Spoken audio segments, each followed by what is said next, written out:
வழியாக ஆள மாத்தி நண்பரை கொலை செய்த கும்பல்.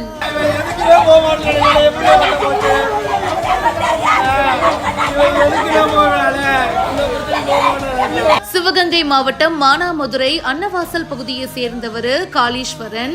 இவரும் சுபம் அப்படின்ற இளைஞரும் சங்கமங்கலம் பகுதியில செல்வம் அப்படின்றவருடைய வீட்டுல பாத்தீங்கன்னா புது வீடு கட்டி பால் காய்ச்சறதுக்காக மைக் செட் போடும் பணியில ஈடுபட்டு இருந்திருக்காங்க. அப்போ இருசக்கர வாகனங்கள்ல 10க்கும் மேற்பட்ட மர்ம நபர்கள் வந்ததா கூறப்படுது. போன வருஷம் செப்டம்பர் மாசம் பாத்தீங்கன்னா பிரவீன்ராஜ் அப்படின்ற இளைஞர் படுகொலை செய்யப்பட்ட சம்பவத்துக்கு பழிவாங்கும் நோக்கத்துல நவீன் அப்படின்ற இளைஞரை தேடி வந்ததா கூறப்படுது. அப்போ நவீன் இல்லாததுனால அவருடைய நண்பரான காளீஸ்வரனை அந்த மர்ம கும்பல் சரமாரியா தாக்குனதா கூறப்படுது.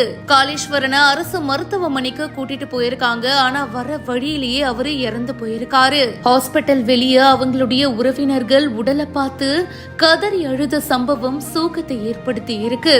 இத பத்தி இப்ப போலீசார் வழக்கு பதிவு செஞ்சு விசாரணையும் பண்ணிட்டு இருக்காங்க.